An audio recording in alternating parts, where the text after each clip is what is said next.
고통은 당신의 이름이 아닙니다 라는 제목으로 함께 말씀을 나누겠습니다.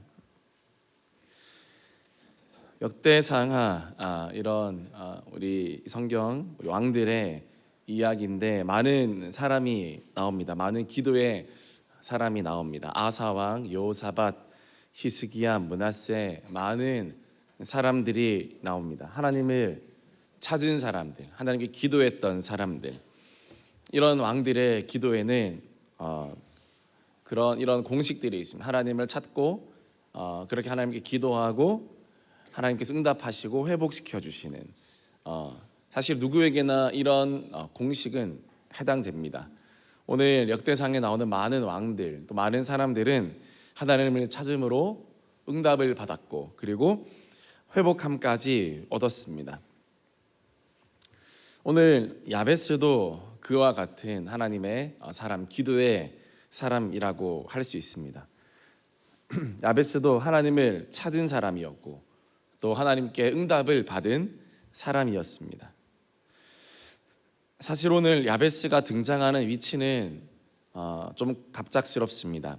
왜냐하면 역대상 4장을 성도님들께서 성경을 펴서 보시면 역대상 4장 1절부터 40절 쭉까지는 그냥 족보 이야기입니다.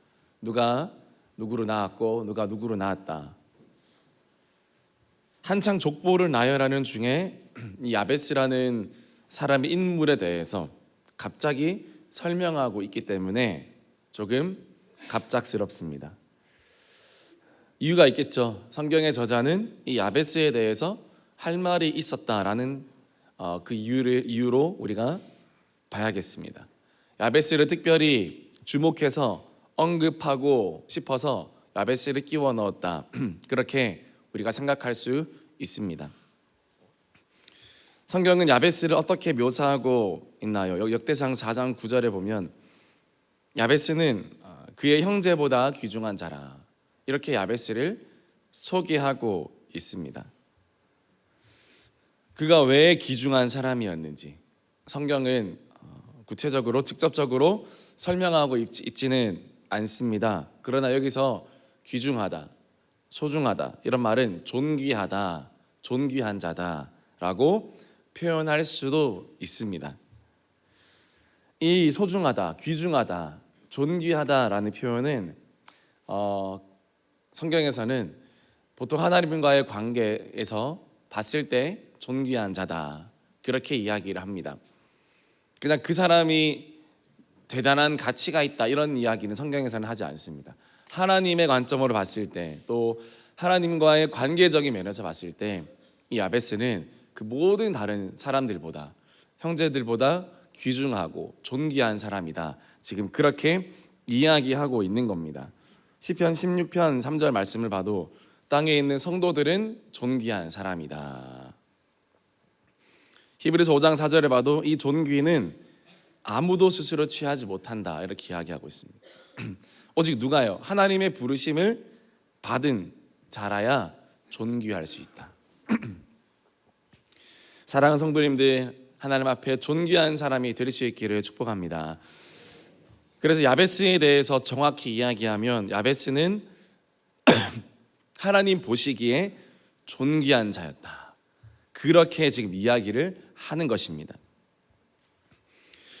야베스는 그러면 왜 다른 형제들보다 하나님 앞에서 더 존귀하고 소중하고 귀했겠나요? 바로 하나님을 알았기 때문입니다. 하나님을 찾았기 때문입니다. 누구보다 크신 하나님을 믿었고 또 그 하나님을 염원하고 그 하나님을 소망했기 때문에 야베스는 하나님 앞에 존귀한 자, 하나님 앞에 소중한 자였다라는 것입니다. 야베스에 대해서 강단에서 종종 설교를 여러분 들으셨을 겁니다. 혹시 야베스의 이름의 뜻에 대해서 알고 계시나요? 야베스 우리 친구들, 야베스의 이름 뜻이 뭘까요? 우리 초등부 친구들 알 수 있을 것 같은데 야베스라는 그 이름의 뜻.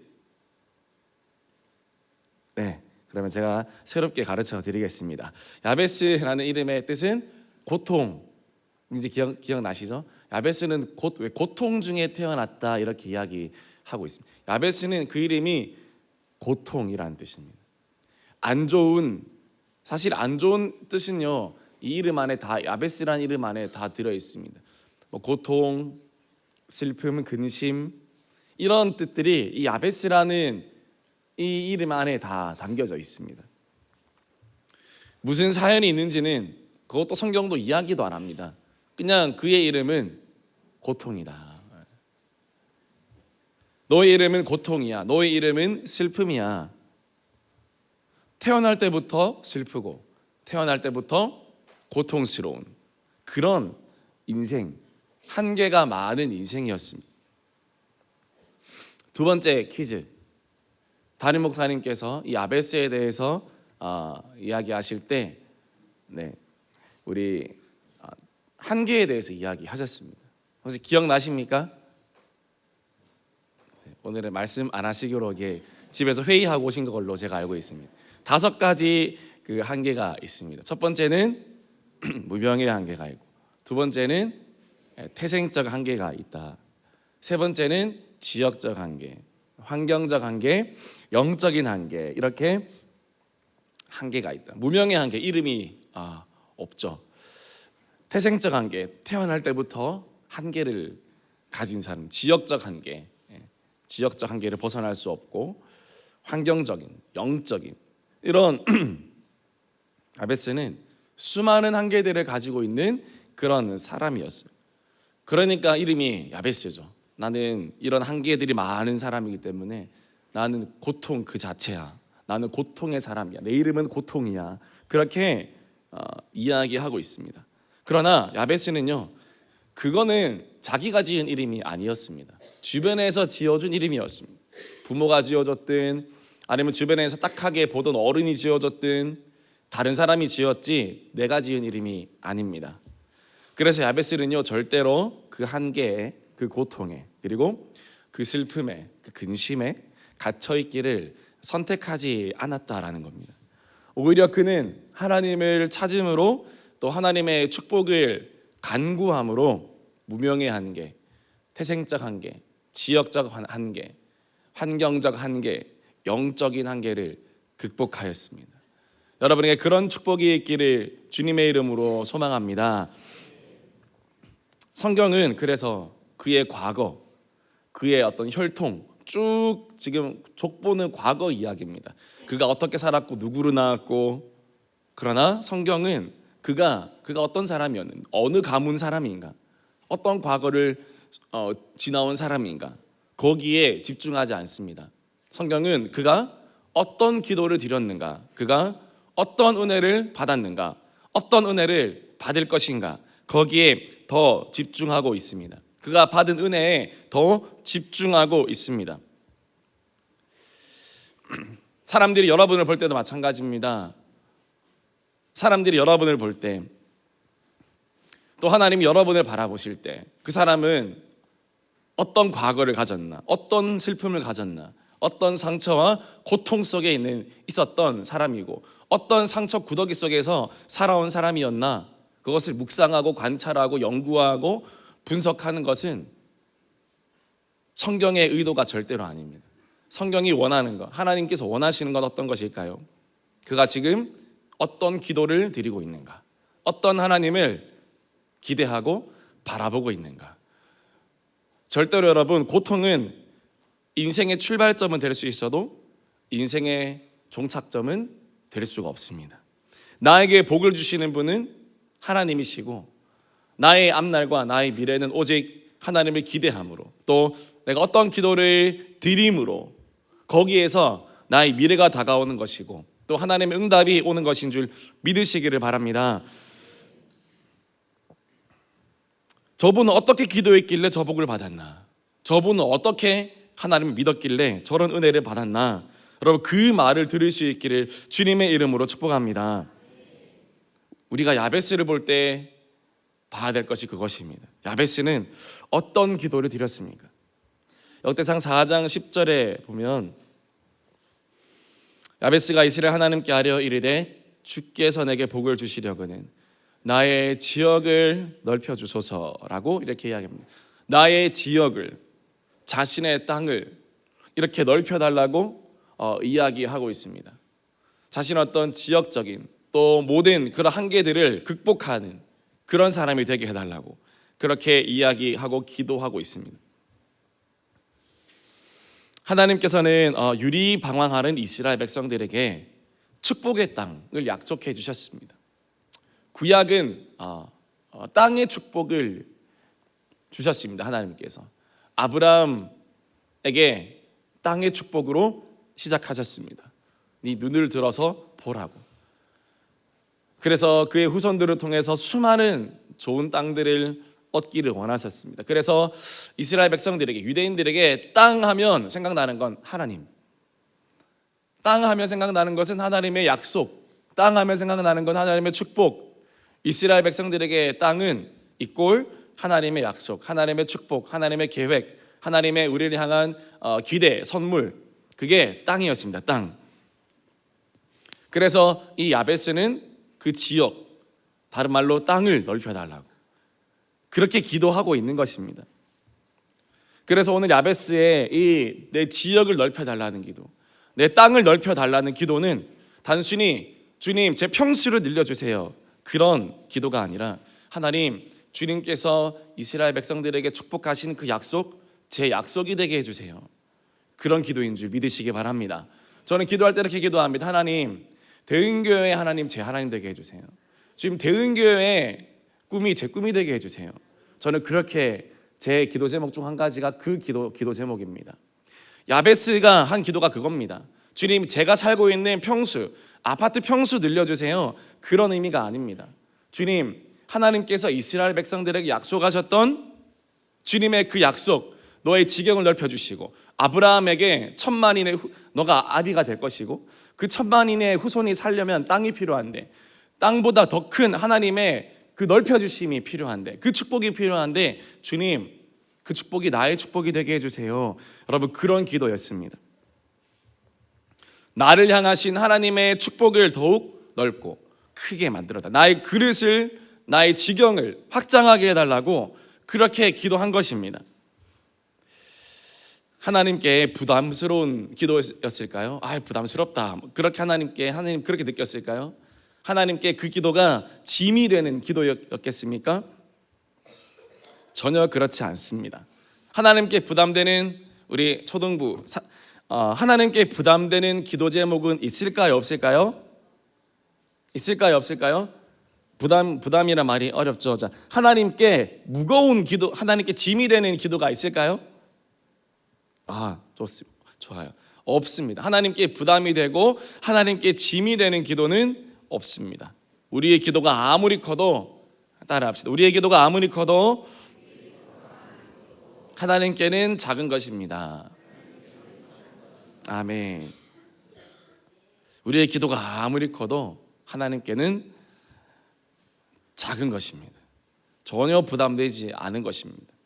야베스는 그 크신 하나님을 믿었던 존귀한 사람이었다, 그렇게 이야기하고 있습니다.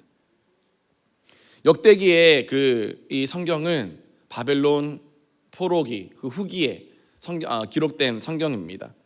그 상황이 어떻겠습니까?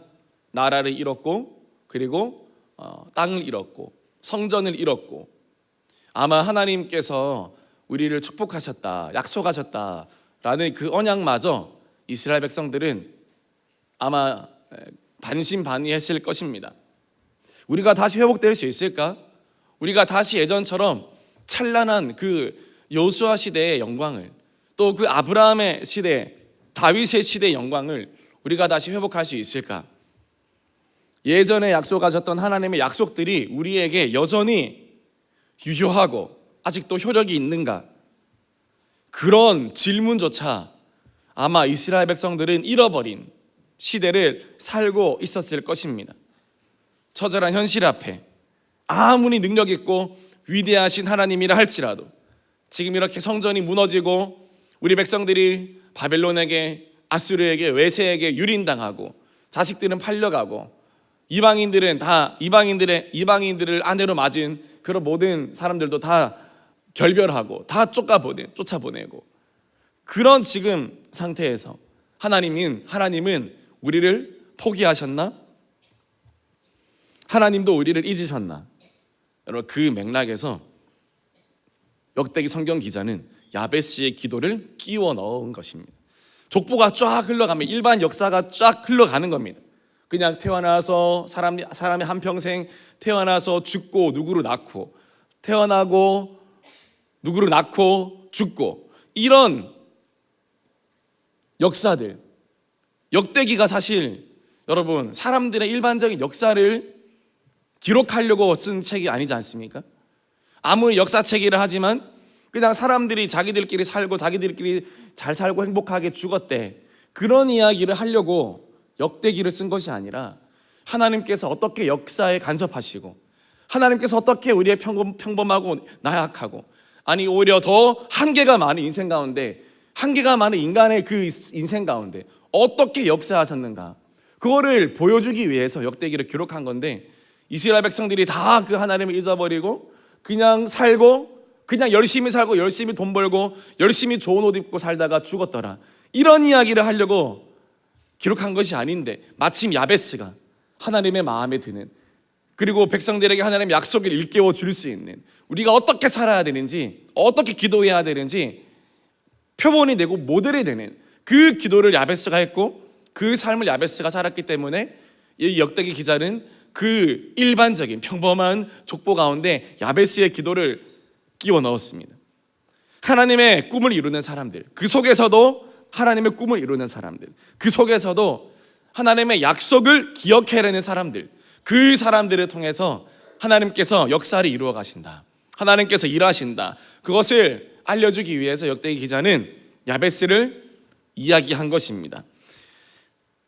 하나님께서는 이처럼 야베스처럼 부르짖는 세대를 통해서, 또 야베스처럼 하나님을 기대하는 사람들을 통해서 하나님은 여전히 오늘도 역사하시고, 하나님의 약속은 오늘도 여전히 유효하시고, 하나님의 약속은 오늘도 여전히 기도하는 자들에게, 하나님을 찾는 자들에게 응답해 주시고 역사해 주신다는 사실을 믿으시기를 바랍니다. 하나님을 향한 여전한 기대와 믿음을 가지고 언약의 후손답게 구할 것을 구하는 이 야베스의 기도는, 당시 기도를 잃어버리고 사명도 잃어버리고 하나님을 향한 기대마저 잃어버리고 막 살고 싶은 대로 살아갔던, 체념하며 살아갔던 이스라엘 백성들에게 영적으로 도전이 되고 본이 되는 귀한 기도의 모델이었기 때문에 야베스를 이야기한 것입니다. 이스라엘 후손들이여, 야베스를 주목하라. 야베스가 받은 은혜를 봐봐라. 하나님은 여전히 우리의 기도를 듣고 계신다. 아무리 환경이 열악해도, 무명의 한계, 태생적 한계, 지역적, 환경적, 영적인 한계, 수많은 한계들이 우리를 감싸고 있는 현실이라 할지라도 야베스의 기도를 보라. 야베스가 찾은 하나님을 보라. 야베스가 믿은 하나님을 보라. 하나님은 그의 소원대로 응답해 주시는 하나님은 우리 이스라엘 백성들의 염원에도 여전히 응답하여 주실 줄 믿는다라고 이 역대기 기자는 이스라엘 후손들에게 이야기한 것입니다. 야베스가 찾은 하나님, 야베스가 만난 하나님, 저와 여러분의 하나님이 될 수 있기를 주님의 이름으로 축복합니다.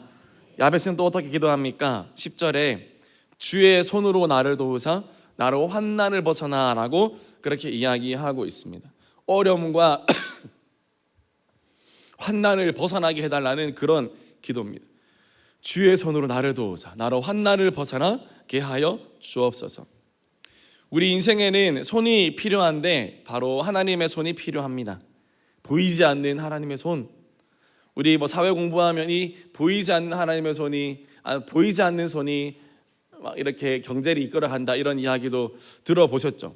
그런데 그 손은 보이지 않는 그냥 손이 아니라 하나님의 손이 이 우리의 인간사를, 우리의 세상사를 주관하여 주시고 인도하시고 이끌어 주신다라는 사실입니다.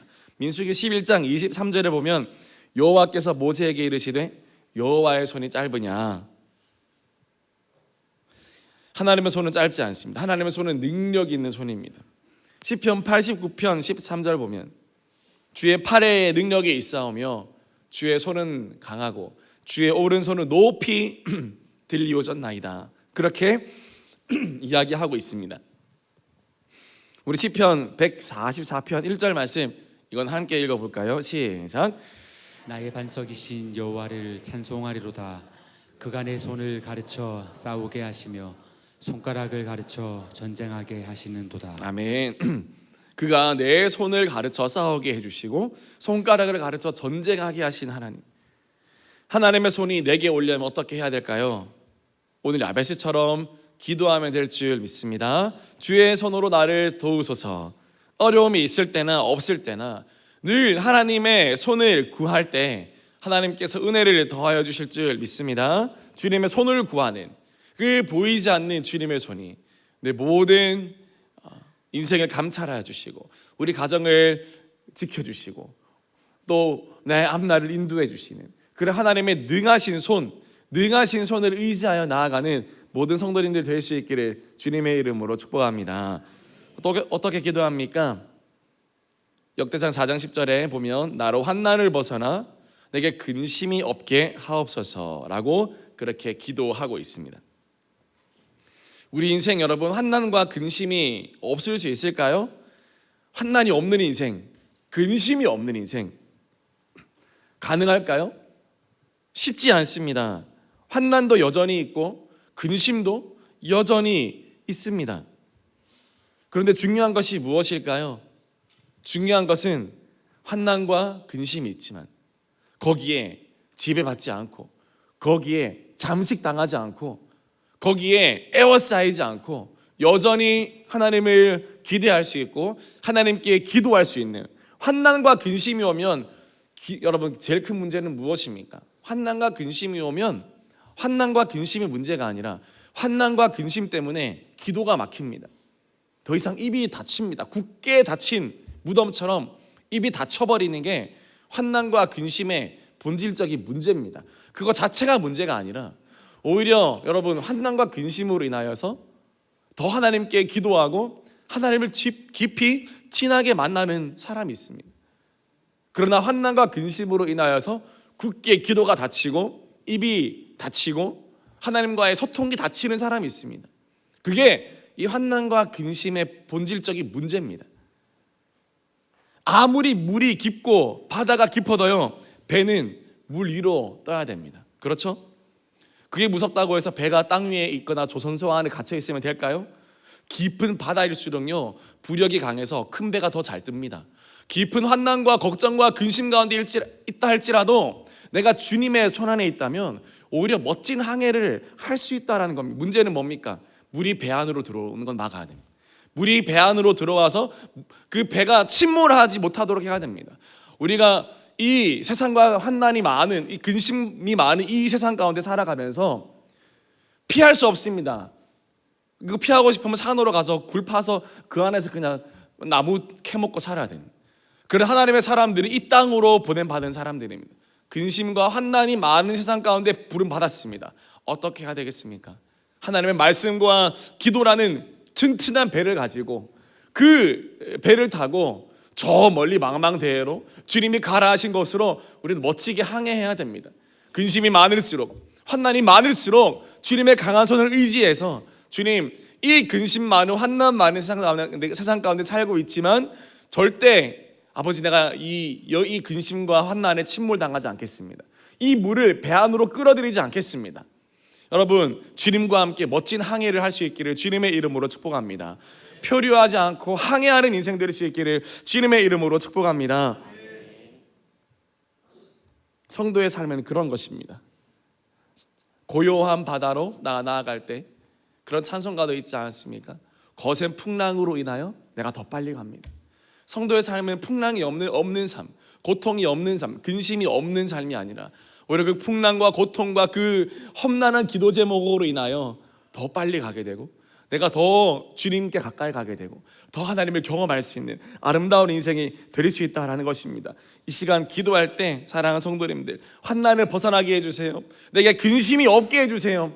그 기도 제목도 좋지만 주님 내게 환난과 근심이 있다 할지라도 하나님 그것으로 인하여 주님께 더 빨리 가게 하시고 내가 주님께 더 가까이 가게 하여 주옵소서. 문제보다 크신 하나님을 만날 수 있게 하여 주옵소서. 그것이 여러분의 기도 제목이 될 수 있기를 주님의 이름으로 축복합니다. 마무리하겠습니다. 오늘 이 고통은 당신의 이름이 아닙니다 라는 제목으로 말씀드렸습니다. 야베스의 이름은 고통이었지만 여러분, 그것이 자신의 인생이 되었을까요? 그렇지 않습니다. 기도함으로 또 크신 하나님을 믿음으로 말미암아서 더 이상 그의 인생은 고통이 아니라 축복의 대명사가 되었고 행복의 대명사가 되었고 은혜의 대명사가 되었다라는 사실입니다. 이번 기도회를 통해서 우리 모든 성도님들이 그런 은혜를 받을 수 있기를 축복합니다. 주님, 고통은 인생의 출발점이 될 수는 있어도 주님, 그것이 나의 미래는 되지 않게 하소서. 주님과 함께 동행하고 주님의 약속이 이루어짐을 통해서 나의 앞날이 야베스보다 창대케 하시고 야베스보다 그 지경이 넓어지게 하시는 그런 주님의 은혜가 있게 하여 주시옵소서. 그 은혜가 우리 모든 가정의 삶에 또 우리 모든 성도님들의 삶과 또 대인교회 앞날 가운데도 넘치게 일어나게 될 줄 믿습니다. 같이 기도하겠습니다.